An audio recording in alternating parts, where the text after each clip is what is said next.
Hi, class. Today we're going to be talking about the part of the hydrosphere that deals mainly with fresh water, and that is rivers, streams, and river systems.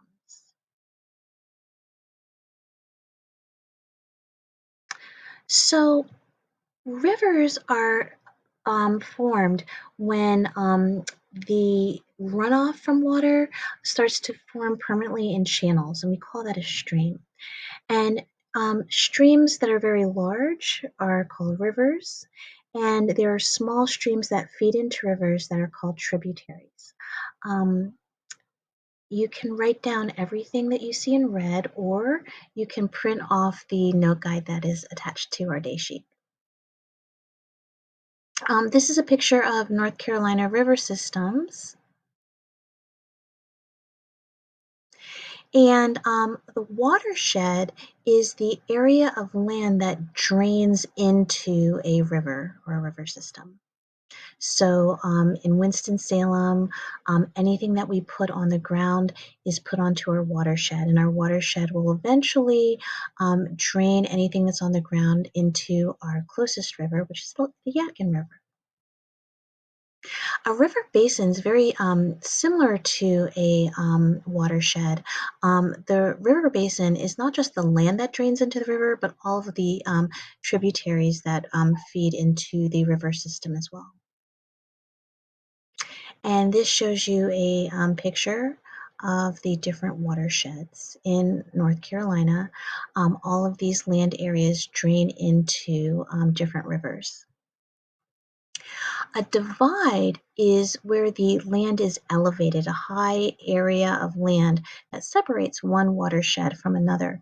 The Eastern Continental Divide is located in the Blue Ridge Mountain, and that separates two different watersheds.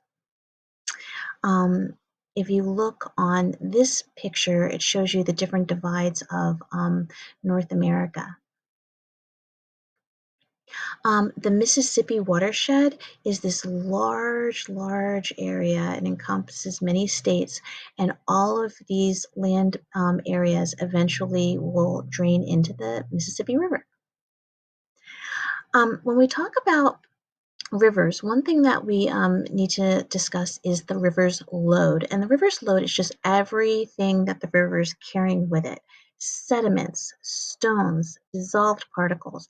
These are all the river's load, all of the sediments that the river can carry along with it. And a river or a stream's carrying capacity is the amount of sediment that it's actually able to transport. And the load of a stream depends on the size of the stream and how quickly it travels.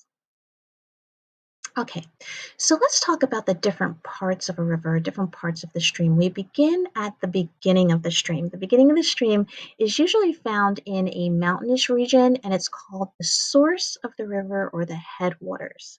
The source of the river is the cleanest part of the stream. It's clear, it's cold, it contains lots of oxygen, and it can be found generally in mountainous areas. And as that water moves, remember, water is the strongest, has the strongest force for causing erosion. It can create these V-shaped channels right in the hillside. Um, As we get to the middle of the stream, the stream won't keep traveling in a straight line. It bends, and those bends are called meanders. Meanders are bends in a stream or a river. Water flows at different rates on different sides of the meander, and because of that, erosion will happen on one side of the stream, and deposition will happen on the other side of the stream. The cut bank is the bank of the stream that's on the outside, and it's constantly undergoing erosion. That's where water is moving the fastest. The point bar is the inside of the meander. Here, the water is moving a little slower and deposition is occurring. So if you look at this picture, you can see the cut bank is where erosion is happening, and the point bar is where deposition of sediments is happening. Water moves faster along the cut bank and slower along the point bar, and that's why materials are being eroded from the cut bank but are being deposited at the point bar. Okay. Um, as the stream moves, it makes sense that the stream would be slowest at the bed of the stream, the bottom of the stream, because there's a lot of friction. Water moves faster towards the center of the stream where there's less friction. And here's an example of a stream. You can see the eroded side is the cut bank, and the side with all the deposition is the point bar. Okay, sometimes meanders can become cut off, and they can be blocked off for several reasons. Sometimes it's man-made, sometimes animals will block off the meander. And when a blocked off meander occurs, it forms a lake called an oxbow lake. The rest of the stream is diverted away from the meander. And there are some pictures of some oxbow lakes. Okay, so the end of the stream is called the mouth of the stream or the mouth of the river.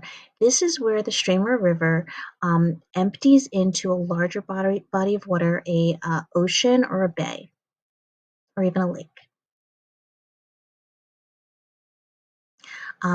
Our river, the Yadkin River, meets up with the Pee Dee River, and the mouth of that Yadkin Pee Dee is in South Carolina. As the river or stream meets the mouth and meets the ocean or bay, it starts to lose steam and speed. And as the velocity or the speed of the stream slows down, the sediments that it carries, the load that it carries, will start to deposit. The sediments usually will deposit in a rectangular form. This is called an alluvial fan.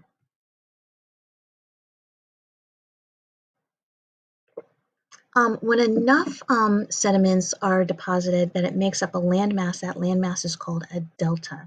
So deltas form at the mouth of a river, and it's sediments that are built up. Plants live there. Lots of different animals can be part of a delta. An estuary is an area where a river and a stream meet, and the water isn't as salty as ocean water, but it's not fresh water as well. So there's a mixture between salty and fresh water. It's called brackish water. The estuary, we'll talk about that more when we talk about wetlands, but there are certain plants and animals that can only live in that environment with a brackish type of water in an estuary. So rivers can flood when water comes over the bank of the river and the water is no longer contained within the channel. Lots of different things can lead to flooding. If the water table is high because there's been lots of rain, as that water table rises, when more rain happens, it has no place to percolate. So that can cause flooding. A floodplain is an area of land that is known to flood. It's located on the side of a stream or river, and it's known to flood. It's not wise to build structures in a floodplain because that area is known to flood and it will destroy the structures. Um, a lot of times soccer fields will be built along the side of um, floodplains because that floodwater is actually good for those types of soccer fields. It helps to nourish them. Also, there's no structures to destroy on a soccer field. Um, our floods are monitored by the National Weather Service and by the United States Geographic Society, the USGS. There are lots of stations that are located on the streams of our country, and as the water level rises, um, those um, those stations can give us um, information as to whether or not a flood will occur. And that's how we get our flood watches and our flood warnings. So our river is the Yadkin River. Oops. Right, the Yadkin River runs through North Carolina, then it meets up with the PD River and ends up the mouth of the river in South Carolina in the Atlantic.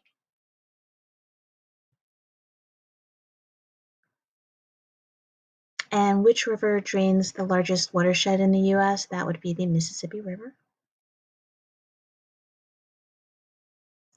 And what river supplies most of the farmland in California? That would be the Colorado River. And you look where it starts. The Colorado River starts all the way out in Colorado, and it is a water source for many different states.